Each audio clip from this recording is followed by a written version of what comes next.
गोर्खाहरूको आवाज हो गोर्खा लाइभ, गोर्खाहरूको स्पन्दन हो गोर्खा लाइभ। एउटा प्लेटफर्म हो लुकेका प्रतिभा उज्यालामा ल्याउने, प्रतिभाको कदर गर्ने मञ्च हो गोर्खा लाइभ। नमस्कार, म चेवन शर्मा गोर्खा लाइभको यस मञ्चबाट गोर्खा लाइभलाई न्यानो माया प्रदान गरी यो अनुष्ठान हेरिरहने सबै महानुभावहरूमा नमन टक्राउँदै श्री गणेश गर्न जाँदैछु आजको अनुष्ठान, जसको नाम छ सफलताको मन्त्र। हालै घोषित असम सरकारद्वारा हालै घोषित एपीएससी परीक्षामा 28 नम्बर र्याङ्क बटुली हामी सबैको निमित्त गौरव बन्न पुगेकी हाम्री गोर्खे चेली तृष्णा शर्माका मनका कुरा र उहाँ कसरी उनी सफलता प्राप्त गर्न सक्षम बन्नुभयो, ती सफलताका मन्त्रहरू लिएर हामी हजुरहरू समक्ष उपस्थित भएका छौँ। तृष्णा शर्मा अत्यन्त तृष्णा मनमा केही सिक्ने, केही सिकाउने, केही गर्ने, केही गरी देखाउने अत्यन्त मेधा सम्पन्न विद्यार्थी तृष्णा शर्मा, लक्ष्य प्राप्तिका लागि निरन्तर प्रयास गर्ने कर्तव्यपरायण तृष्णा शर्मा, किताबसँग जसको प्रेम छ, किताबसँग जसको प्रेम छ, प्रतियोगितासँग जसको खेल हुन्छ, यस्ती मेधा सम्पन्न तृष्णा शर्माको सफलतामा हामी सबै गोर्खा लाइभ परिवार मात्र नभएर समस्त गोर्खा परिवार गौरव अनुभव गर्दछौँ, अत्यन्त हर्षित छौँ। अभिनन्दन छ तृष्णा शर्मालाई। साथै गोर्खा लाइभको यस अनुष्ठानमा भव्य स्वागत छ तृष्णा शर्मा। थैंक यू, नमस्ते, थैंक यू सो मच। आज हरिराखेका गोर्खा दिदीबहिनीहरू, भाइ बहिनीहरू अब सबैले जसले यो सो हेरिरहेका छन्, थैंक यू सो मच। तपाईको ब्लेसिङ्सको लागि नै आज म यहाँ आउन पाएँ। धन्यवाद छ तृष्णा शर्मा। हाम्रा मनमा उब्जिएका धेरै भावनाहरू, हाम्रा विद्यार्थीहरूका मनमा धेरै प्रश्नहरू, ती प्रश्नहरू समेटेर आज हामीले हजुरलाई यस मञ्चमा आमन्त्रण गरेका छौँ।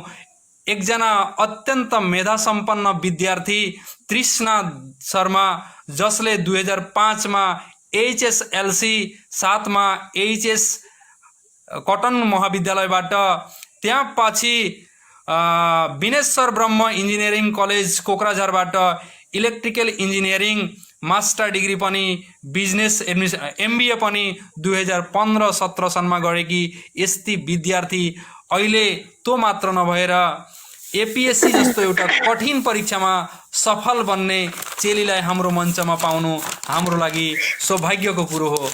अब म सोझै हाम्रा मनमा भएका जिज्ञासाहरूतर्फ जाँदैछु।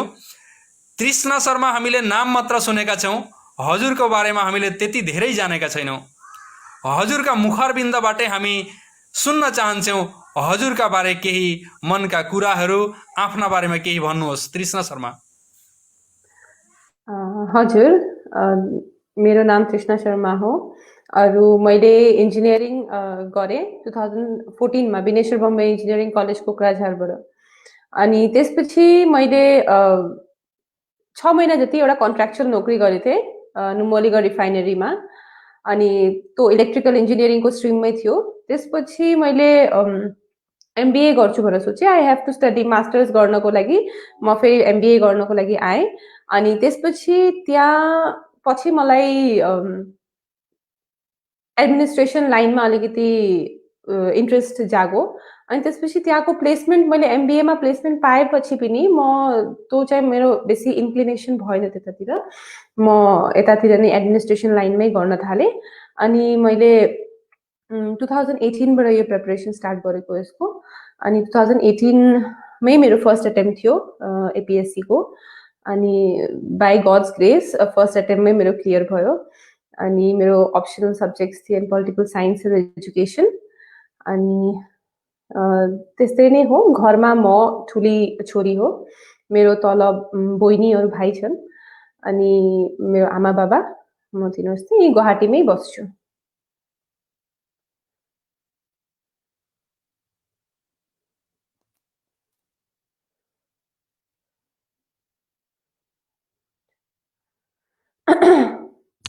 हजुर तपाईँ म्युट भइरहेको छ तपाईँको।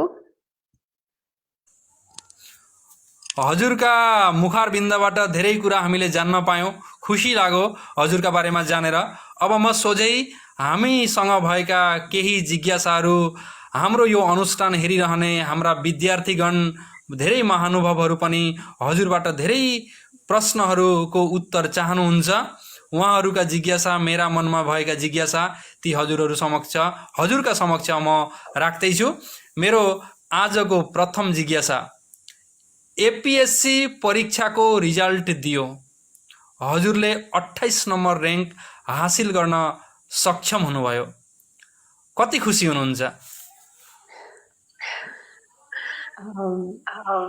बहुत खुसी छु मलाई त जस्तो मेरो एक्जाम भएको थियो, मेरो मेन्सहरू रिटर्नहरू जुन चाहिँ इन्टरभ्यू थियो जस्तो मेरो भएको थियो, मलाई लागिरहेको थियो कस्तो केही त एउटा सर्भिस त पाउँछु, केही नपाए पनि के एउटा सर्भिस त हुन्छ। तर एसीएस नै त्यही माथि यति राम्रो र्याङ्क हुन्छ भनेर মানে मलाई very happy I am very happy. अनि म मात्रै होइन, मेरो आमा बाबा अरू मलाई जसले प्रोत्साहन दिएथे नि यो पुरा टाइम अल द टाइम जति जति मलाई मोटिभेट गरिरहेका थिएन ती मान्छेहरूलाई पनि they are very happy and I am very thankful to them जे तिनीहरूले यति त्यो गर्न सके मलाई। I could give them back के मैले तिनीहरूले मलाई तिनीहरूले मेरो माथि जे विश्वास गरेका थिएन त्यो मैले सफल गर्न सकेँ। That is why that is my satisfaction, very satisfied. हो, हजुरले सही भन्नुभयो। आमा पढेकी होस् या नहोस्, तर संसारको दुर्लभ र महत्त्वपूर्ण ज्ञान आमाबाटै पाइन्छ, बाबुबाटै पाइन्छ। सही कुरा भन्नुभयो। म अब अर्को मेरो जिज्ञासा, हजुरले कहिलेदेखि एपीएससीको प्रिपरेसन गर्न थाल्नुभयो? मैले एमबिए स्टार्ट गरेको अनि मेरो जतिखेर प्लेसमेन्ट भयो म 2 दिन जति अफिस गर्न गएँ। अनि त्यसपछि फेरि मैले सोचेँ चाहिँ नाइ यो गरिराखेर मेरो हुन्न, किनकि इन द लङ रन मलाई यो गर्न छैन, मलाई जे गर्न छ त्यसको लागि मैले काम गर्नुपर्छ। I will have to do the hard work. त्यही भएर मैले त्यो नोकरी छोडेर अनि त्यसपछि म 2018 को स्टार्टिङबाटै नोटिफिकेसन आएको थिएन तबसम्म, नोटिफिकेसन मार्चमा न मेमा सायद आएको थियो, त्योभन्दा पहिलेबाटै मैले गर्न स्टार्ट गरिदिएको थिएँ। हजुर, असममा बसोबास गर्ने हरेक युवक युवती विद्यार्थीहरूको एउटा सपना हुन्छ एसीएस क्लियर गर्ने, एपीएससी परीक्षा पास गर्ने, जसको अग्लो सपना हुन्छ, लामो सोच हुन्छ। त्यस्तो एउटा विषय एपीएससी हजुरले क्लियर गर्नुभयो। अब म जान्न चाहन्छु यो एपीएससी एक्जाम कति कठिन हुन्छ, कस्तो खालको हुन्छ, यसबारेमा म जान्न चाहन्छु। यो एक्जाम जति कठिन हुन्छ त्यति त्यसलाई पेसेन्स चाहिन्छ, त्यति हार्ड वर्क चाहिन्छ। अरू यस्तो होइन जे कसैले गर्न सक्दैन, नसक्ने कुरा होइन यो, एकदमै सक्ने कुरा हो। अरू कठिन हुन्छ, डेफिनेटली कठिन हुन्छ। माने स्टेटको सबसे प्रिभिलेज्ड पोजिसन हो यो। अरू त्यहाँ पुग्नको लागि तपाईँलाई जति पेसेन्स चाहिन्छ, जति त्यहाँ गएर जुन पोजिसन तपाईँले ह्यान्डल गर्नुहुन्छ त्यो पोजिसन ह्यान्डल गर्नको लागि तपाईँलाई जति पेसेन्स चाहिन्छ, जति तपाईँलाई हार्ड वर्क गर्नुपर्छ, जति तपाईँको ब्रेन शार्प हुनपर्छ, त्यो सब जिनिस छानी अनि बल्ल तपाईँ त्यो पोजिसनमा पुग्न सक्नुहुन्छ। त्यसको लागि डेफिनेटली त्यो त बहुत टफ छ, त्यसलाई गर्नुपर्छ। But it is not impossible त एकदमै होइन, किनकि मैले जतिखेर स्टार्ट गरेको थिएँ त्यतिखेर मलाई केही थाहा थिएन, मलाई थाहा थिएन म कताबाट स्टार्ट गर्छु। तर लाहे धीरे धीरे विथ कन्सिस्टेन्सी डेली अगर तपाईँलाई खालि यही चाहियो भने you have to see the aim. Daily तपाईँले देख्नुभयो भने मलाई यो गर्न छ, म के को लागि पढ्दैछु, त्यो जिनिस तपाईँलाई अगर थाहा भयो भने त कठिन त छ, डेफिनेटली कठिन छ, तर नसक्ने जिनिस होइन यो। हजुर, धन्यवाद छ।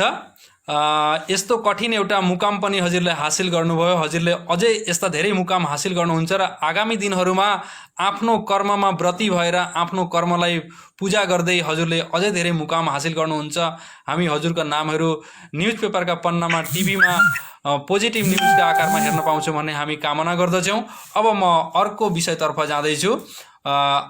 हजुरले यो प्रश्न मलाई आजको यो अनुष्ठान गर्नको निमित्त सघाउ पुर्याउने हजुरसित सम्पर्क गर्न सहाय गर्नुभएको थियो हामीलाई मेरा मित्रवर गुवाहाटी निवासी जनकराज उपाध्याय सरले।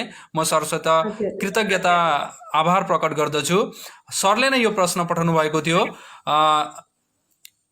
एपिएससी परीक्षामा तपाईँलाई सबैभन्दा सजिलो लागेको विषय के हो र के असजिलो थियो? के वस्तु भेरी टफ थियो, के वस्तु भेरी इजी थियो?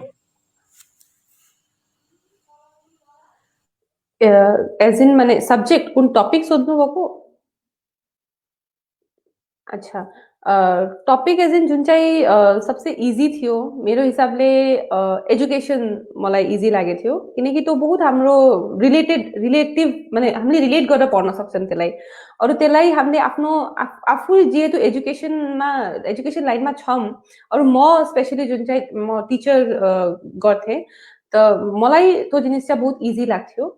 अरू टफ मेरो हिसाबले आजकल अहिले प्रिपरेसन गरिरहेका सबैलाई त्यही नै टफ लाग्छ, जुन चाहिँ करेन्ट अफेयर्स डेली यति बढ्दै जान्छ, डेली किबाट नयाँ नयाँ न्युज आइरहेको छ। त त्यो जिनिस अगर हिजोको जिनिस आज पढ्नु भएन, हिजोको जिनिस हिजै पढ्नु भएन भने, आजको जिनिस आजै पढ्नु भएन भने तब त भोलिसम्म बहुत बेसी भइहाल्छ। 10 दिनपछि म पढ्छु भनेर तपाईँले राख्न सक्नुहुन्न त्यो। त त्यसको लागि तपाईँ डेली अप टु डेट हुनुपर्छ। अरू त्यो एउटा मेरो लागि एउटा हर्डल थियो, लेकिन स्टार्टिङमा। पछि जतिखेर मेरो ह्याबिट भइहाल्यो त्यतिखेर यति प्रब्लम भएन। सरले सायद आफ्ना प्रश्नको उत्तर पनि पाउनु भएको छ। हाम्रो यो अनुष्ठान हेरिरहने सबै विद्यार्थीहरूले, महानुभावहरूले आफ्नो जिज्ञासाहरूको उत्तर पनि पाइरहनु भएको छ।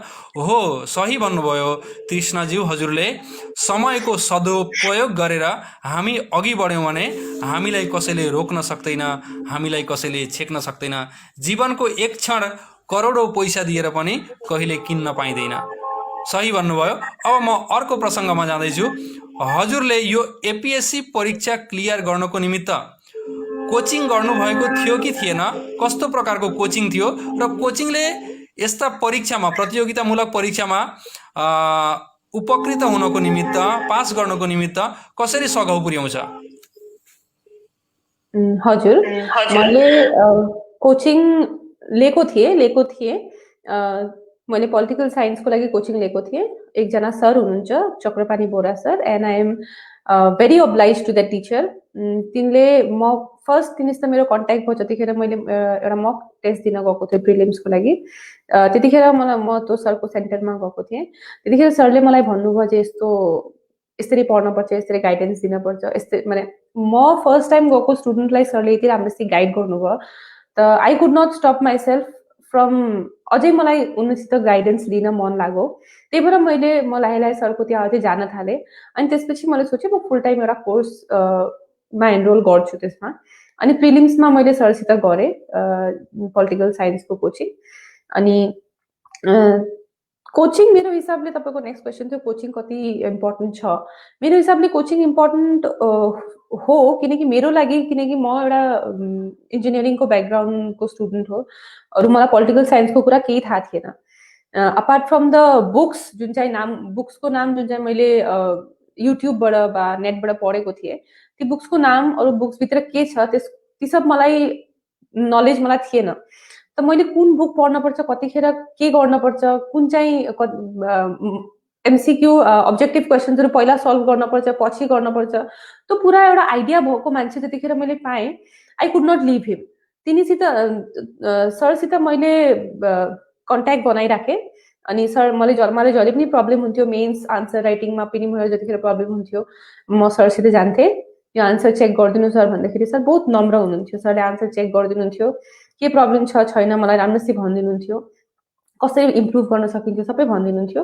अनि त्यसरी नै प्र्याक्टिस गर्दा गर्दा आई थिङ्क मेरो सक्सेसमा सरको बहुत ठुलो हात छ, किनकि मलाई जुन गाइडिङ लाइट, जुन चाहिँ माने at the end of the road जुन चाहिँ लाइट छ, जहाँ म जान सक्छु, मेरो जुन चाहिँ पोटेन्सियल छ, त्यो रियलाइज गर्नमा सरको बहुत ठुलो हात छ।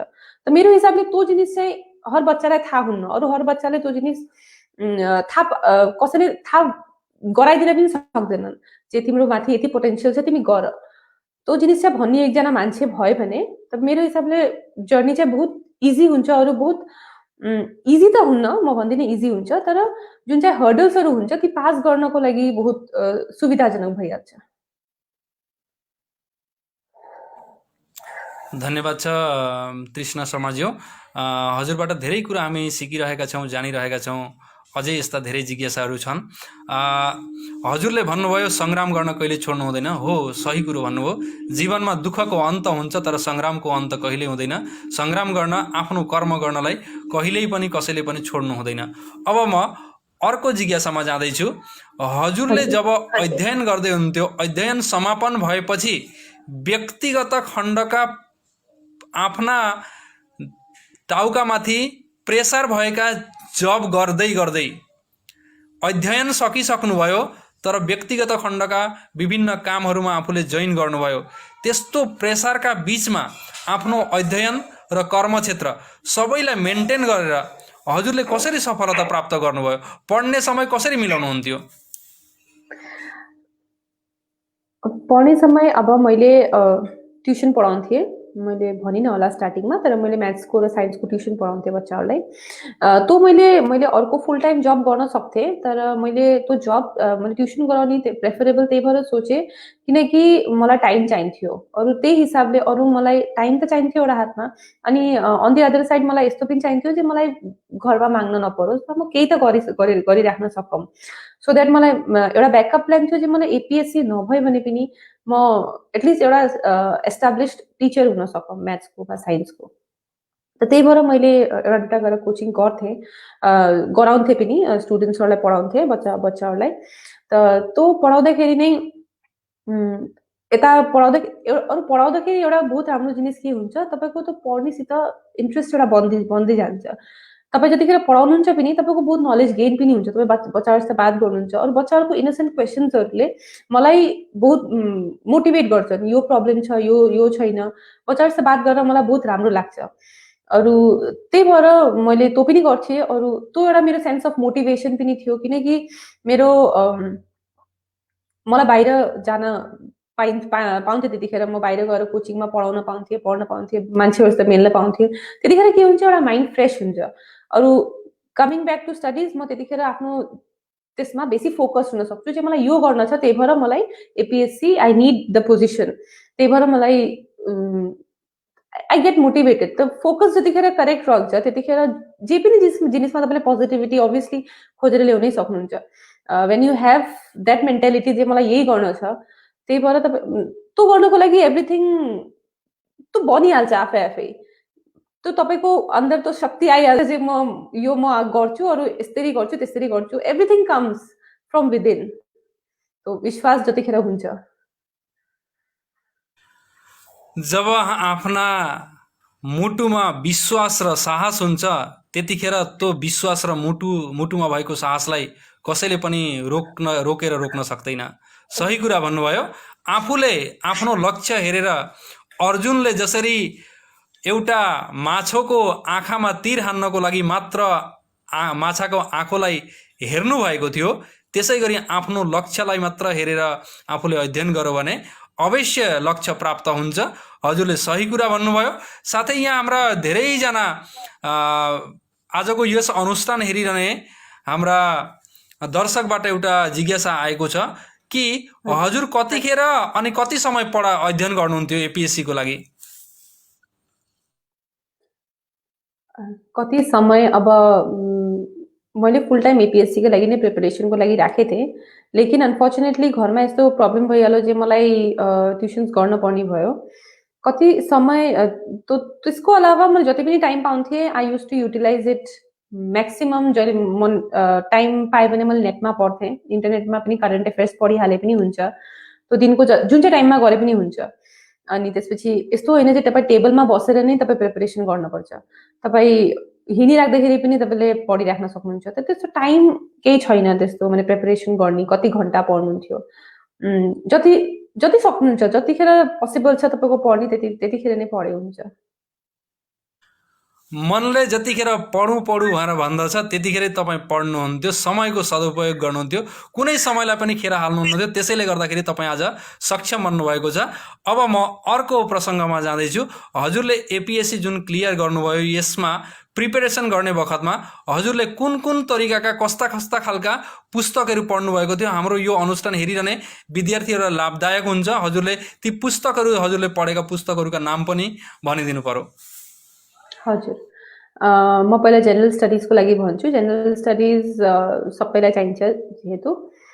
जेनरल स्टडिजमा मैले फर्स्ट अफ अल स्ट्याटिकको लागि एनसीईआरटीका सबै बुक्सहरू क्लास 8 देखि 12 सम्म जति पनि बुक्स छन् ती सब मैले सधैँ भन्छु सबैलाई तो बेस्ट बुक्स हो मेरो हिसाबले। अनि त्यसपछि तपाईँको एमसीक्यूहरू त्यस पढेर मात्रै हुन्न, ती सब प्र्याक्टिस चाहिन्छ। ती सब एमसीक्यू सल्भ गरे राम्रो हुन्छ डेली प्र्याक्टिससित। अनि त्यसपछि त्यो लुसेन्टको एमसीक्यू भन्ने एउटा बुक आउँछ, त्यो एमसीक्यू राम्रो हुन्छ। अनि एसएससी एक्जाम्सको लागि पनि एउटा एमसीक्यू आउँछ, त्यो एमसीक्यूज पनि सल्भ गरे राम्रो हुन्छ। अनि अरू तपाईँको जेनरल स्टडिजको लागि लुसेन्टको जीके एउटा छ। अनि जेनरल स्टडिजमा अगर तपाईँ भाग गर्न छ, अलिक धेरै पढ्न छ, मोडर्न हिस्ट्रीको लागि स्पेक्ट्रम राजीव आहिरको स्पेक्ट्रम बुक छ। अनि पोलिटिकल साइन्सको लागि लक्ष्मीकान्त छ। अनि हिस्ट्रीको लागि त मैले भने। अनि तपाईँको आसाम हिस्ट्री छ, आसाम हिस्ट्रीको लागि एडवर्ड गेट पढे राम्रो हुन्छ। अनि त्यसपछि जेनरल स्टडिजमा आसाम जियोग्राफी छ, माझी हुसैन सरको बुक छ। त्यसरी धेरै धेरै बुक्सहरू छन्। अनि त्यसपछि तपाईँको म अप्सनलमा अगर आएँ भने अप्सनल मेरो थियो पोलिटिकल साइन्स र एजुकेसन। पोलिटिकल साइन्समा जतिखेर तपाईँको कन्स्टिट्युसन पार्ट थियो, कन्स्टिट्युसन पार्ट तपाईँको पेपर 2 थियो मेरो। त्यसमा लक्ष्मीकान्त बुक थियो, त्यो मलाई बहुत हेल्प गरेको थियो। अनि त्यसपछि डिडी बासु बुक। अनि त्यसपछि तपाईँको अरू धेरै रेफरेन्सहरू जस्तै प्रकाश चन्द्रको एउटा बुक थियो। अनि अरू अनि त्यसपछि तपाईँको युआर घाई सरको बुक एउटा थियो, त्यो हो कन्स्टिट्युसन पार्टको लागि। अनि तपाईँको थियोरी पार्टको लागि सुशीला रामस्वामी, ओपी गौबा। अनि यस्तै धेरै बुक्सहरू कुनै कुनै सबै बुक्सबाट मिक्स गरी आफ्नो नोट्स बनाएर अनि त्यसपछि त्यसैलाई पढ्ने, त्यही थियो।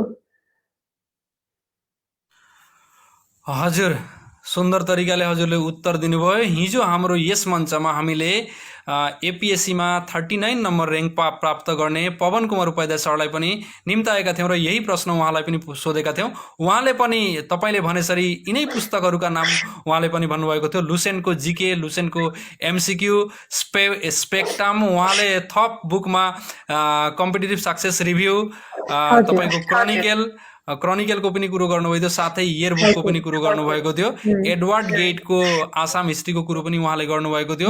हाम्रो यो अनुष्ठान जो पनि अहिले हेर्दै हुनुहुन्छ, जति पनि महानुभावहरू हामीसँग जोडिनु भएको छ, यो अनुष्ठानलाई तपाईँहरूले सक्दो सेयर गर्नुहोला।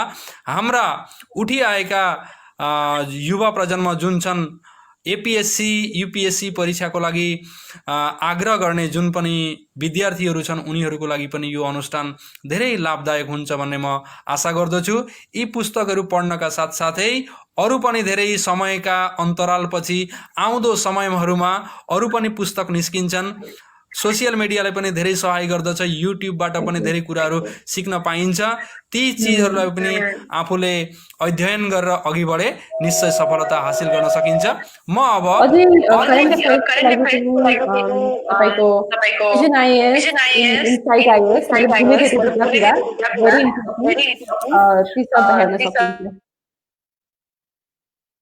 हजुर, सुन्दर। अब म अर्को प्रश्नमा जाँदैछु।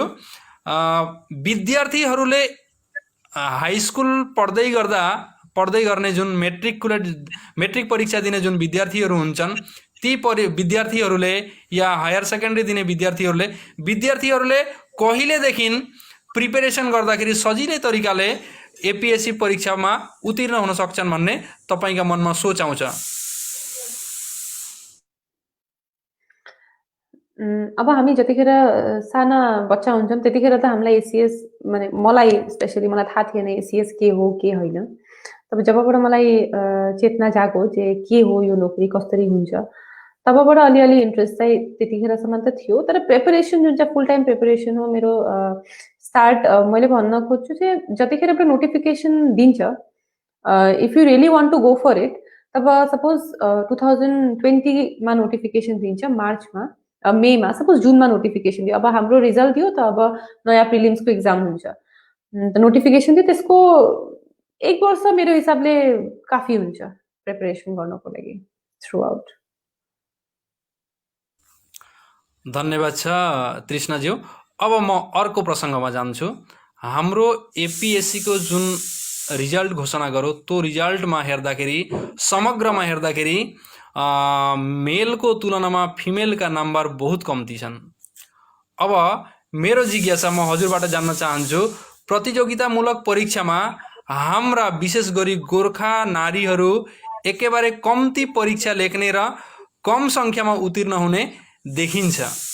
यसको कारण हजुर के भनेर ठान्नुहुन्छ? यसको कारण बहुत छ तपाईँले भन्न माने मैले भन्न स्टार्ट गरेँ भने बहुत तो हुन्छ तर मेरो हिसाबले मेन कारण हो जो अवेरनेस जुन चाहिँ जेनेरेट गर्न पर्छ गभर्मेन्टले मेबी पिपल साधारण जुन पिपल मान्छे छन् फ्यामिलिजहरू आमा बाबा यिनीहरूको त्यहाँ जतिखेर अवेरनेस एउटा क्रिएट हुन्छ जे ठिक छ यो नोकरी गर्न सकिन्छ यो नोकरी मेरो छोरीको लागि राम्रो हुन्छ एउटा फाइनेन्सियल स्टेबिलिटी एउटा डिपेन्डेन्स एउटा पावर एउटा आउँछ हाम्रो फ्यामिलीलाई राम्रो हुन्छ त्यो चाहिँ बहुत दरकार छ। अरू मेरो हिसाबले एपिएससी एक्जाम एउटा यसको लुप होलले भन्नुपर्छ यो एक्जामिनेसन त्यसको चाहिँ यो एक्जाम चाहिँ बहुत लेन्दी हुन्छ। जसरी युपिएससी 1 वर्षमा हुन्छ त 1 वर्षमा कम्प्लिट डन इट्स डन लेकिन एपिएससी को अब हेर्नु म 2018 बाट 2020 मा मेरो 2018 को जनवरीबाट मैले स्टार्ट गरेर 2020 को डिसेम्बरमा मेरो रिजल्ट निक्ल्यो त मेरो पुरा 3 वर्ष यसमा डिभोटेड भइगयो म। अरु जतिखेर तपाईले यो प्रिपरेसन गर्नुहुन्छ तपाई अरु केहीमा आफ्नो ध्यान लगाउन सक्नुहुन्न। तपाईलाई यो गर्न छ त यही नै गर्न छ। अरु यस्तो यो हो यस्तो यो नोकरी चाहिँ यस्तो यो जर्नी चाहिँ यस्तो हो जे कतिखेर पनि यु क्यान बी आउट त्यो एउटा डर सधैँ रहन्थ्यो जे के हुन्छ कतिखेर गइन्छ थाहा छैन। अरु यो प्रोसेस चाहिँ अगर सानो भइहाल्यो भने नि 1 वर्षमा अगर कम्प्लिट हुने भइहाल्यो भने तब मलाई लाग्छ चाहिँ बहुत वुमेनहरुको मेन प्रब्लम यही हुन्छ नि जे एउटा बायोलोजिकल क्लक हुन्छ हाम्रो पेरेन्ट्सहरुले जुन भन्छन् टाइममा बिहा नभयो भने बायोलोजिकल क्लक चाहिँ खराब हुन्छ। ती जिनिसहरु हाम्रो पेरेन्ट्सहरुले बुझ्दै जान पर्छ लाहे लाहे जे यस्तो केही हैन केटा मान्छेले गर्न सक्ने केटी मान्छेले गर्न नसक्ने केही कुरा छैन। इनफ्याक्ट म तपाईलाई भन्छु मेन्सको जुन चाहिँ कट अफ हुन्छ त्यसमा फिमेलको कट अफ 1 मार्क बेसी हुन्छ। जदियो फिमेलको लागि रिजर्भेसन छ लेकिन फिमेलको कट अफ 1 मार्क सधैँ बेसी हुन्छ किनकि फिमेलको अन्दर पोटेन्शियल त छ डेफिनेटली छ त्यही भएर जसले गर्छन् तिनीहरूले राम्ररी गर्न सक्छन्।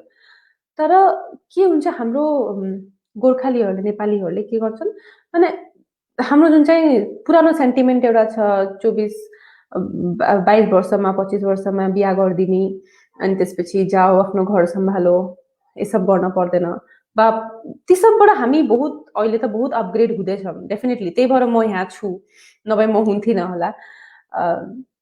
ती सबबाट बहुत अहिले पनि बहुत काम गर्न बाँकी छ त्यसको उपर त ती सब काम जतिखेर हाम्रो सक्सेसफुल हुँदै जान्छ त्यो 1-2 वर्षको प्रोसेस हैन एउटा लम्बा प्रोसेस हो। त्यो माइन्डसेट चाहिँ चेन्ज गर्नुपर्छ माइन्डसेट चाहिँ डेभलप गर्नुपर्छ मान्छेको उपर चाहिँ ठीक छ केटी मान्छेले पनि गर्न सक्छन् केही तो भयो भने बहुत हजुर हाम्रा गोर्खे नारीहरूलाई नेपाली समाजमा भएका नारीहरूलाई युवतीहरूलाई विद्यार्थीहरूलाई कसरी यो परीक्षामा प्रस्तुत हुनको लागि आग्रह गर्नुहुन्छ विशेष गरी नारीहरूलाई कसरी प्रस्तुत हुनु भनेर तपाई भन्न चाहनुहुन्छ? हाम्रो यो अनुष्ठान धेरैजना नारीहरू पनि हेरिरहनु भएको छ उहाँहरूलाई के सन्देश दिन चाहनुहुन्छ? आफ्नोमाथि विश्वास राख्नु जे तिमीले गर्न सक्छौ हामीले गर्न सक्छौं आफ्नोमाथि विश्वास राख्न चाहिँ बहुत मेन इम्पोर्टेन्ट हो। अनि किनकि आफ्नोमाथि जतिखेर आफ्नो कामको माथि जतिखेर विश्वास हुन्छ त्यतिखेर अरूले पनि बाध्य हुन्छन् तिम्रोमाथि विश्वास गर्नको लागि। तिमीलाई अगर गर्न छ भने तिमीले भन्न पर्छ मुख खोलेर भन्न पर्छ जे मलाई यो गर्न छ मलाई अहिले अरु केही गर्न छैन त्यस्तो अगर भन्यो भने मेरो हिसाबले नबुझ्ने मान्छे त कोही छैन राम्रोसित बुझायो भने if you really want to do then go for it and speak about it जति जति धेरै बोल्छौ तिमीहरूले तब बेसी मान्छेको चेतना जाग्छ अरू बेसी तो हुन्छ तब मेरो हिसाबले अझै हुँदै जान्छ हजुरको यो जुन सन्देश दिनुभयो यो सन्देश हाम्रो भिवारहरूले सुनिरहनु भएको छ दर्शकहरूले सुनिरहनु भएको छ र हृदयङ्गम पनि गर्नुभएको छ आशा गर्दछु आगामी दिनमा हजुरको यो मिठो सन्देशलाई उनीहरूले अपनाएर आज एउटी तृष्णा देवी एउटी गोर्खे चेली आसामबाट एपीएससी परीक्षामा सफल हुन सक्षम भएकी छिन् आगामी दिनहरूमा यस्ता धेरै धेरै तृष्णा देवीहरू आफ्नो ज्ञानको तृष्णा मेटाउनको साथसाथै एपीएससी परीक्षा पनि क्लियर गर्छन् भन्ने म आशा गर्दछु र यति सुन्दर तरिकाले भनेको लागि हजुरलाई धन्यवाद दिँदै अर्को प्रश्न म हजुरसँग राख्न चाहन्छु अर्को प्रश्न के हो भन्दाखेरि हजुरले Kokrajhar engineering college Vineshwar Brahma engineering कलेजबाट अध्ययन गर्नुभयो त्यस समयमा अध्ययन गर्दाखेरि विशेष गरी हाम्रा विद्यार्थीहरू आसाममा प्रतियोगितामूलक परीक्षाको लागि प्रिपरेसन गर्नको निमित्त गुवाहाटी जाने गर्छन् तर हजुरले एकदम इम्पोर्टेन्ट समय कोक्राझारमा बिताउनु भयो कोक्राझारमा कस्तो एउटा सुन्दर माहौल थियो जसले हजुरलाई प्रतियोगितामूलक परीक्षामा आफूलाई सुम्पिनको लागि एउटा राम्रो परिवेशको सृष्टि गरो हजुरले यो क्वेसन गर्नुभयो गुवाहाटीमा सबै पढ्न आउँछन् तर म कोक्राझार गएँ द्याट इज बिकज मैले कम्पिटेटिभ एक्जाम अलरेडी क्र्याक गरेको थिएँ जुन चाहिँ गभर्मेन्ट इन्जिनियरिङ कलेजेसको लागि हो अरू त्यहाँ एउटा नयाँ इन्जिनियरिङ कलेज स्थापित भएको थियो 2008मा अनि त्यही इन्जिनियरिङ कलेजमा मैले एडमिसन पाउनले गर्दा म कोक्राझार जस्तो जग्गामा जान पर्यो अरू स्टार्टिङमा त आमा बाबा बहुत डराएका थिए यस्तो कोक्राझार हामीले बाहिरबाट सुन्दाखेरि बहुत डर लाग्छ जे के हो के होइन कस्तो हामीले न्युजहरू सुनिरहेको छौँ तर म जतिखेर त्यहाँ गएँ त्यहाँ जानै पर्यो अभियसली म पढ्नको लागि त्यहाँ गएपछि मेरो जुन चाहिँ माइन्डसेट थियो मेरो पनि मेरो आमा बाबाको पनि एक बारमा त्यहाँ गएपछि डेफिनेटली चेन्ज भइहाल्यो किनकि जे हामीले न्युजमा देख्छौँ त्यस्तो होइन त्यहाँ गएपछि त्यहाँ मान्छेहरूसित बात गरेँ यति राम्रो स्वभावका यति मिठो बोलीका मान्छेहरू छन् त्यहाँ तिनीहरूसित बात गरेर तिनीहरूको बिचमा बसेर मलाई बहुत राम्रो लाग्थ्यो 4 वर्ष कसरी टाइम गयो त्यो थाहै पाइएन इन्जिनियरिङको टाइममा अरू त्यतिखेर डेफिनेटली मेरो यो एसीएस गर्ने त्यतिखेरसम्म यति त्यो जागरुकता थिएन जदियो म अहिले जतिखेर मैले सोच्छु जतिखेर म प्रिपरेसन गरिरहेको त्यतिखेर म जतिखेर सोच्थेँ जे म कोक्राझारमा बसेर आएँ त्यहाँका मान्छे बस्दा छन् त्यो भेराइटी अफ पिपल मैले जति मान्छेलाई भेटेँ तिनीहरू मान्छेसित बात गरेर जति मलाई राम्रो लाग्यो मैले सोच्छु चाहिँ म त्यहाँ सर्भ गर्न पाएँ भने पनि मलाई बहुत राम्रो लाग्छ त्यही भएर म यो सर्भिसमा आएँ अरू आई थिङ्क त्यसको त्यो पनि एउटा राम्रो फ्याक्टर हो मलाई मोटिभेट गर्नको लागि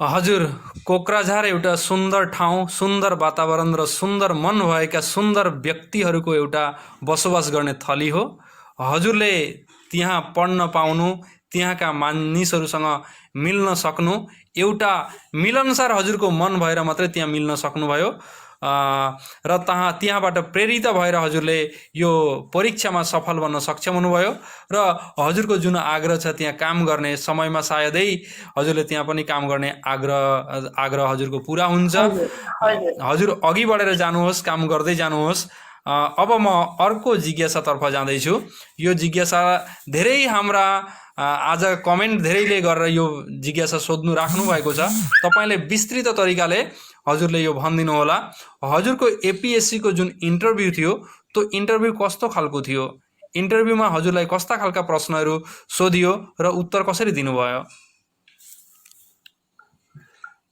इन्टरभ्यूमा जानुभन्दा पहिला म बहुत डराइरहेकी थिएँ के हुन्छ के हुन्न के पढौँ के नपढौँ कसरी हुन्छ तर इन्टरभ्यू बोर्डमा गएपछि once I entered the board everything was so good जुन बोर्डहरू छन् हामी बहुत डराउँछौँ स्टार्टिङमा जाने भन्दा पहिला जे यत्रो ठुलो नोकरी हो, यत्रो ठुलो कोभेटेड पोजिसन हो, त्यसको यति ठुल्ठुला मान्छेहरू बसिरहेका छन्, मलाई के सोच्छन्, कसरी गर्छन्।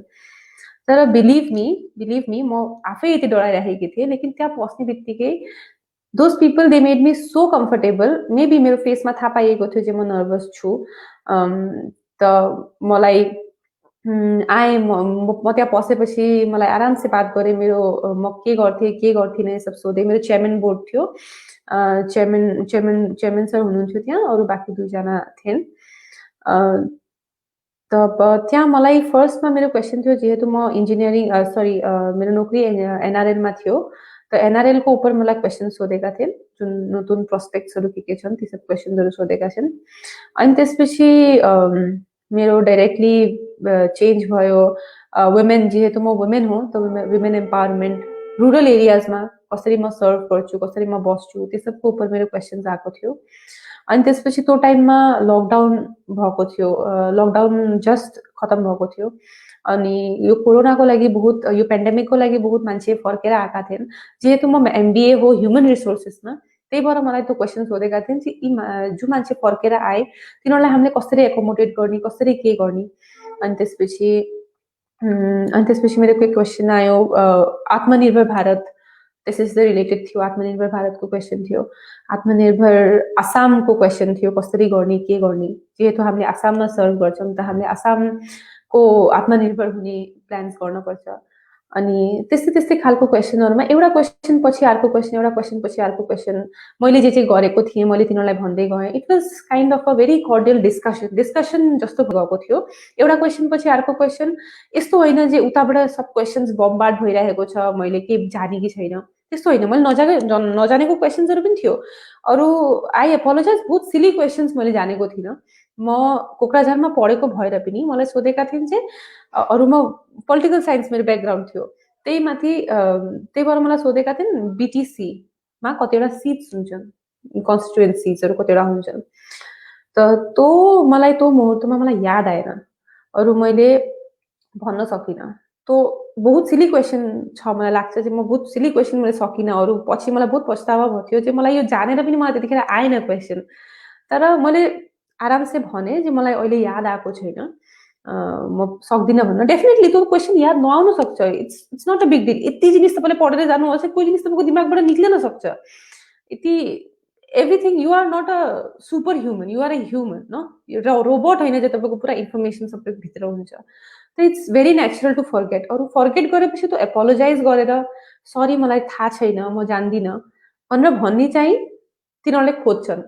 चाहिँ तपाईँले केही गर्न सक्नुभएको छैन भने तपाईँले एपोलोजाइज गर्नु, किनकि त्यही नै चाहिन्छ। हामी सिभिल सर्भेन्ट छौँ, हामी हामी सिभिल सर्भेन्ट छौँ, हामी पब्लिकको सर्भ गर्न जाँदैछौँ। त्यही भएर पब्लिकले यस्तो क्वेसन्स कहिले सोध्न सक्छन् जुन मेबी हामीलाई थाहा छैन। त हामीले भन्न सक्नुपर्छ नि जे सरी मलाई अहिले थाहा छैन, तर म अलिकति जान्छु, म भोलि पर्सि तपाईँहरूलाई यसको आन्सर दिन्छु। त त्यो जिनिस चाहिँ भन्न सक्ने एबिलिटी चाहिँ तिनीहरूले मेरो हिसाबले हेर्छन्। त्यही भएर तिनीहरूले टफ क्वेसन्स पनि कहिले कहिले सोध्छन्। यस्तो होइन तपाईँले घुमाएर फिराएर त्यही क्वेसन भनिराख्नु हो, तब तिनीहरूले थाहा पाइहाल्छन्। They are very experienced people.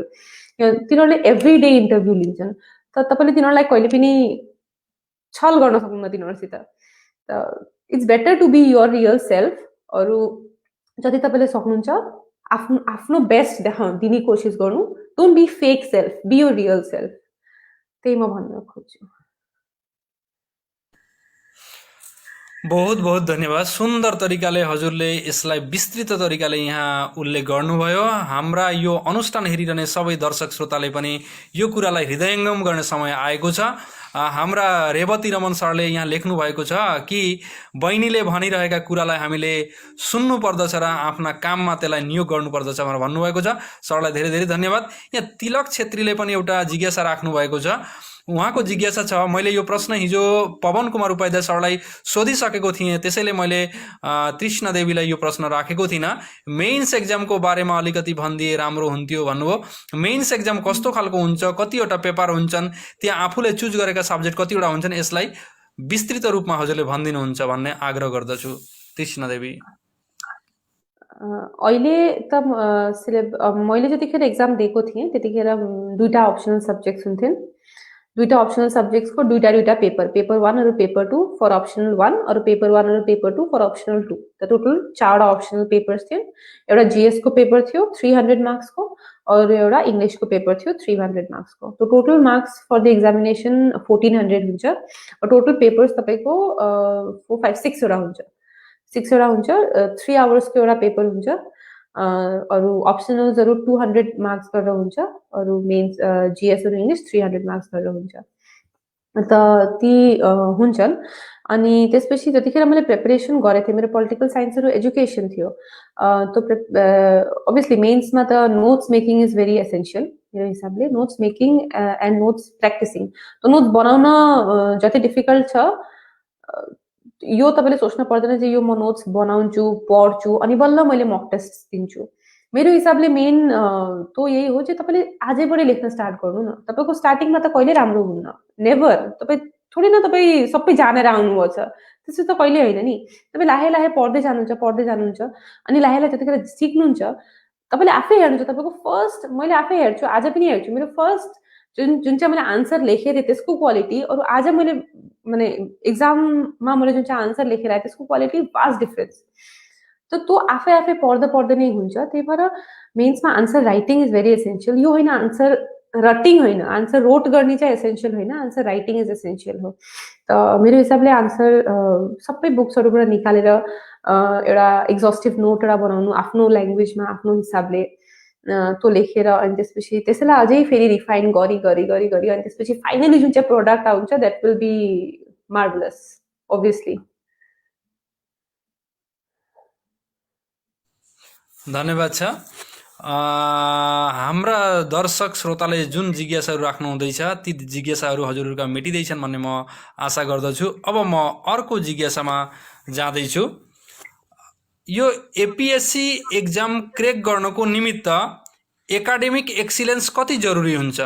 जसको मेट्रिकमा, हायर सेकेन्डरीमा, डिग्रीमा जसको पर्सेन्टेज धेरै थोरै छ, एकदमै कम्ती छ, उनीहरूले यो परीक्षा पास गर्नको निमित्त कठिन हुन्छ कि क्या हो? नहीं, तो म मान्दिन जे यो परीक्षा पास गर्नको लागि एकाडेमिक एक्सिलेन्स चाहिन्छ, किनकि यसको यो एक्जामको रिक्वायरमेन्टै त्यही हो। एउटा तपाईँलाई ग्रेजुएट हुन पर्यो, अरू त ग्रेजुएसनमा तपाईँले 50-60% मार्क्स पाउनु पर्यो। That is the minimum requirement. अरू त्यो भयो भने you are eligible to give the exam, but the mindset is necessary. You have to think that तपाईँ गर्नुहुन्छ, केही गर्नुहुन्छ, अरू तपाईँ देशको लागि केही गर्नुहुन्छ या आफ्नो लागि केही गर्नुहुन्छ, तपाईँलाई मान्छेलाई सर्भ गर्ने इच्छा छ, तपाईँले एपिएससी क्र्याक गर्नुहुन्छ, एनी एम एनी फोकस जुन चाहिँ हो त्यो, अरू हार्डवर्क गर्ने जुन चाहिँ कन्सिस्टेन्ट हार्डवर्क गर्ने जुन चाहिँ मोटिभेसन छ त्यो अगर तपाईँको पास छ भने academic excellence is not at all required. Just minimum academic excellence त डेफिनेटली चाहिन्छ तपाईँलाई, तर not super. You don't have to be topper. धन्यवाद छ। हाम्रा आज हजुरलाई सोध्न भनी राखेका प्रश्न पनि हाम्रा सिद्धिँदै गएका छन्। तपाईँले जुन सुन्दर तरिकाले सोधेको जस्तो प्रश्न छ त्यस्तै तरिकाले उत्तर पनि दिइरहनु भएको छ। अब हामी अनुष्ठानको अन्तमा पनि आइपुगेका छौँ। अब अन्तमा दुईटा प्रश्न हजुरबाट हामी जान्न चाहन्छौँ। हजुरले अलिकति त छोइसक्नुभयो एउटा प्रश्नको उत्तरमा, तैपनि हजुरको एकाडेमिक रिजल्ट पनि एक्सिलेन्स छ।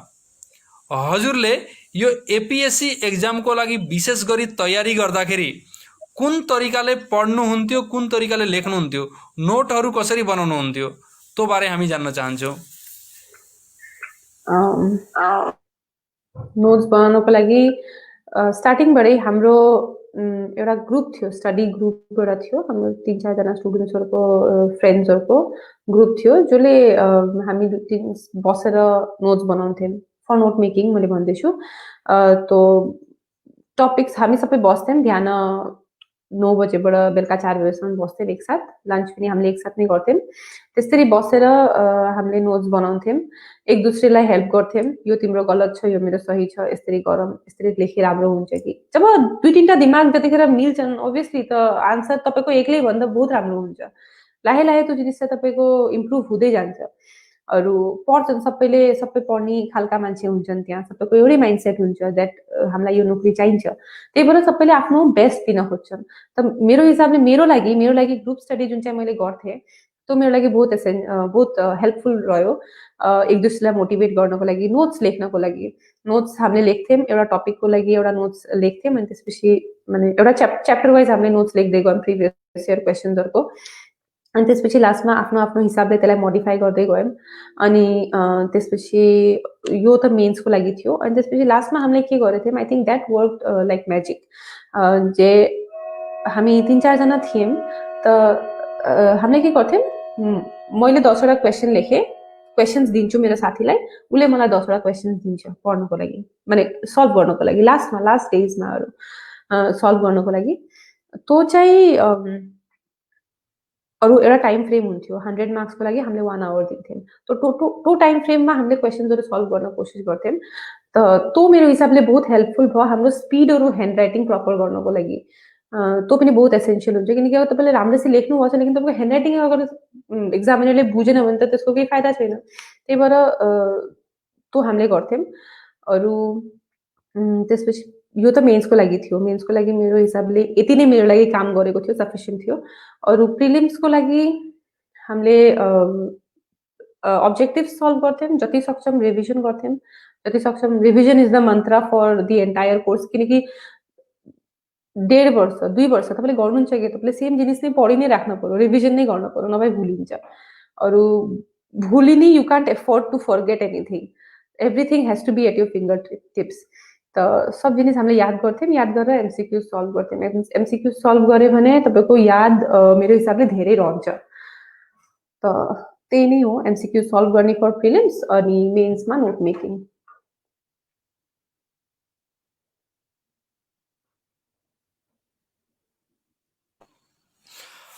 हजुरबाट थाहा भयो यो कुरो सबै हाम्रा विद्यार्थीहरूलाई, अभिभावकहरूलाई पनि ज्ञात छ। ग्रुप डिस्कसन एकेबारे नै एसेन्सियल पार्ट हो कुनै पनि प्रतियोगितामूलक परीक्षामा सफल बन्नको लागि। साथै रिभिजन गर्नु र अन्तमा जुन साथीहरूका बीचमा सेयरिङ गर्ने हजुरले जुन एउटा किटिपका बारेमा भन्नुभयो त्यो साँच्चै नै सराहनीय छ।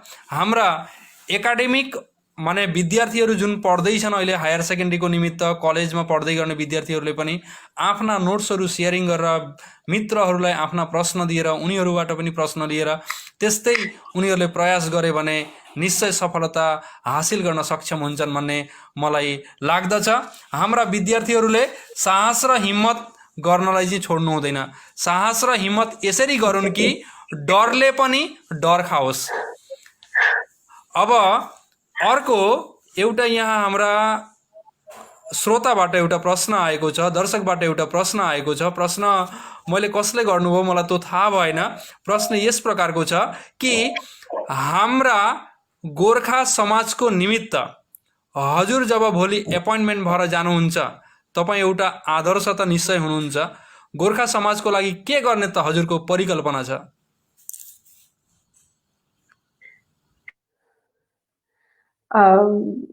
अनडाउटेडली म एउटा गोर्खाको छोरी हो, लेकिन म एपोइन्ट भएछु पुरा आसामको लागि। त मैले एन्टायर आसामको लागि नि डेभलपमेन्टको लागि काम गर्छु, जति सक्छु जे मेरो एबिलिटीमा हुन्छ, जति मेरो हातमा हुन्छ त्यति म सबै गर्छु। अरू सबसे ग्राउन्ड जुन चाहिँ लेभल, ग्राउन्ड लेभलमा जति मान्छेहरू छन् तिनीहरूलाई जति अपलिफ्ट गर्न दरकार छ, जति सर्भिसेस तिनीहरूको त्यहाँ पुगेको छैन, जति तिनीहरूले पाउन पर्छ त्यति तिनीहरूले पाएका छैनन्, बिकज बहुत मिडलम्यान भइगएका छन्। ती सबहरू म गएर फ्लोरमा गएर काम गर्न खोज्छु। अरू जति सक्छु त्यति जति मेरो हातमा हुन्छ मेरो जुरिस्डिक्सनको अन्डरमा, म कुन जुरिस्डिक्सनमा पढ्छु त्यो त मलाई थाहा छैन, तर त्यहाँ जति पनि मान्छे हुन्छन् सबैलाई म इम्पार्सियल तरिकाले म ट्रिट गर्छु। अरू जति सक्छु म सहाय गर्छु।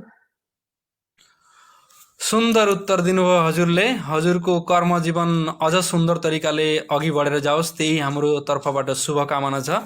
अब हाम्रा अभिभावक अभिभाविकाहरूको सधैँ एउटा कम्प्लेन हुन्छ विद्यार्थीहरूप्रति कि उनीहरूले वर्तमानको टेक्नोलोजीको दुरुपयोग गर्दैछन् भनी, मोबाइल धेर चलाउँदैछन् भनी उनीहरूको कम्प्लेन हुन्छ। तर आजको यस टेक्नोलोजीका युगमा टेक्नोलोजीको भरमार प्रयोग गरेर पनि हामी सफल बन्न सक्षम हुन्छौँ। यसलाई टेक्नोलोजीलाई कसरी भरमार प्रयोगमा गर्न सकिन्छ हजुरबाट हामी जान्न चाहन्छौँ। टेक्नोलोजी यस्तो जिनिस हो जुन चाहिँ तपाईँले जस्तै युज गर्न सक्नुहुन्छ त्यस्तै नै गर्न सक्नुहुन्छ। आजकल यूपीएससी एग्जाम जस्तो यूपीएससी जस्तो एग्जाम नेट जस्तो एक्जाम्सहरू क्र्याक गर्छन् without any coaching without any तो जतिखेर मनमा निश्चय ठानेर बस्छन् नि जे म गर्छु enough resources are available in the platforms YouTube छ Google Chrome Unacademy Civils Daily Insight IAS म काउन्ट गरेर खतम गर्न सक्दिनँ कति छन् सब्जेक्ट मेटेरियल्सहरू पढ्न सक्ने त्यहाँ। त त्यो जिनिस चाहिँ आफै ल्याउन पर्छ। यस्तो होइन स्टार्टिङमा पढ्दाखेरि मेरो पनि भयो थियो एउटा आर्टिकल पढेँ एउटा युट्युबमा एउटा एजुकेसनल भिडियो हेरेँ त्यसपछि म अलिकति गाना सुनम एउटा गाना सुनम भन्दा भन्दा त्यो 1 घन्टा कतिखेर जान्छ यु डोन्ट रियलाइज। अनि त्यसपछि फेरि याद आउँछ अरे मेरो त पढ्न थियो 1 घन्टा गइहाल्यो फेरि यु कम ब्याक त्यसरी टाइम वेस्ट हुन्छ। त्यो जिनिस चाहिँ रियलाइज गर्न बहुत जरुरी छ। स्टार्टिङमा मोटिभेसनल भिडियोज त्यो पनि बहुत एसेन्शियल हुन्छ। त्यसरी हामीले टेक्नोलोजीको युज त जति पनि गर्न सक्छौँ जसरी पनि गर्न सक्छौँ that is up to us that is up to our mindset everything belongs to the mindset and the faith. आफ्नो माथि जुन चाहिँ विश्वास छ आफ्नो माथि आफ्नो हार्डवर्कको माथि जति विश्वास राख्न पर्छ अनि त्यही हार्डवर्कले लिएर जान्छ रस्ता आफै आफै बन्दै जान्छ। सही भन्नुभयो हजुरले। यहाँ हाम्रा जनकराज उपाध्याय सरले लेख्नु भएको छ हजुरका मुखबाट जुन लाहे लाहे शब्द सुन्दै हुनुहुन्छ उहाँ पनि अहिले आकृष्ट हुँदै हुनुहुन्छ। हामी असममा बसोबास गर्ने असमेली गोर्खाहरूका मुखमा असमिया भाषा मिश्रित हुनु स्वाभाविक हो। हजुरले यति मिठो तरिकाले त्यो शब्दहरूको यहाँ प्रयोग गर्दै हुनुहुन्छ सुन्दर तरिकाले प्रयोग गर्दै हुनुहुन्छ। अब आजको यस अनुष्ठानको अन्तिम जिज्ञासा हजुरका समक्ष म राख्दैछु। अन्तिम जिज्ञासा यस्तो छ भविष्यत प्रजन्मलाई प्रतियोगितामूलक परीक्षाको निमित्त प्रस्तुत हुनलाई के टिप्स हजुर दिन चाहनुहुन्छ? अब नेक्स्ट जसले एक्जाम दिँदैछन् तिनीहरूको लागि I think it is very essential to have यो एक्जाम यति ठुलो छ यति लम्बा छ प्रिलिम्स मेन्स इन्टरभ्यू त्यसमा एभ्री स्टेजमा तपाईँको जुन चाहिँ हुन्छ नि चामा छाल्ने हुन्छ तपाईँको एभ्री स्टेजमा तपाईँको जुन चाहिँ जो केपेबल छैन ती सब टुट्दै गिर्दै जान्छन् अब जो लास्टमा रहिजान्छन् तिनीहरू नै सक्सेसफुल हुन्छन्। त मेरो हिसाबले एभ्री स्टेजमा नि बच्ने ट्राई गर्नुपर्छ। प्रिलिम्समा नि तपाईँ बच्ने ट्राई गर्नुपर्छ जे म कसरी म पास गर्न सकौँ जस्ट म त्यो कट अफ क्लियर गर्न सकौँ जसरी एउटा कट अफ हुन्छ त्यो कट अफ क्लियर गरे हुन्छ। लेकिन मेन्समा तपाईँको अर्को स्ट्राटेजी हुनुपर्छ। मेन्समा म हुनुपर्छ चाहिँ म कति मार्क्स दिन सक्छु कति धेरै गर्न सक्छु मैले। प्रिलिम्समा थोरै गरेर पास जस्ट पास किनकि प्रिलिम्सको मार्क्स तपाईँको काउन्ट गर्न केही लाभ छैन प्रिलिम्सको मार्क्सको पनि काउन्ट हुन्न लेकिन मेन्समा तपाईँको मार्क्स काउन्ट हुन्छ। त्यही भएर म कति धेरै ल्याउन सकौँ कसरी म गर्न सकौँ ती सब तपाईँको माइन्डसेट त्यस्तो माइन्डसेट हुनुपर्छ। अरू इन्टरभ्यूमा त डेफिनेटली तपाईँको आफ्नो पर्सनालिटी कसरी तपाईँले डेभलप गर्नुहुन्छ। अरू इन द एन्टायर प्रोसेस यो एन्टायर प्रोसेस यति लम्बा छ तपाईँको यो प्रोसेसको उपर भगवानको उपर विश्वास राख्नु हुनपर्छ जे माने तपाईँको एउटा गर्दै हुनुहुन्छ कति कष्ट गर्दै हुनुहुन्छ त्यो कष्टको तपाईँले फल तपाईँले डेफिनेटली पाउनुहुन्छ।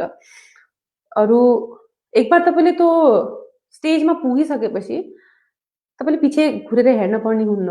Life will not be the same like this. जतिखेर म डिप्रेस्ड हुन्थेँ त्यतिखेर त मैले त्यही सोच्थेँ जे मैले एकबार म नोकरी पाएपछि नोकरी त्यही भएर भन्दैछु बिकज इट वाज म अनएम्प्लोइड थिएँ। It was very important for me to get a जब।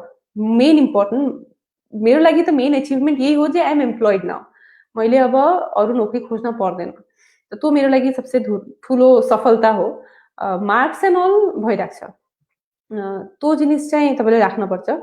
अरू मेरो हिसाबले एन्टायर प्रोसेसमा फेथ राख्नुपर्छ। यति लम्बा छ कलेज बहुत मान्छेले बहुत कुरा भन्छन् एपिएससीको बारेमा खराब छ करप्सन हुन्छ यो हुन्छ त्यो हुन्छ एभ्रिथिङ यो मान्छेको चिनाकी हुन्छ यो हुन्छ ती सबलाई तपाईँले ती सब कुरा सुन्दाखेरि तपाईँले आफ्नो कान बन्द गर्न सक्ने हुनुपर्छ जे नाइ म गर्छु म गरेर देखाउँछु जे यस्तो केही होइन जस्ट आफ्नो हार्डवर्कमा विश्वास राख्नुपर्छ। अरू जे गर्दै हुन्छ सही तरिकाले गर्नुपर्छ, स्मार्ट तरिकाले गर्नुपर्छ। जे त्यही पढ्दिनँ, जुन दरकार हुन्छ त्यही नै पढ्छु। अरू त्यसरी नै गर्दै गयो भने भइहाल्छ। All the best to everyone who is going to appear this time.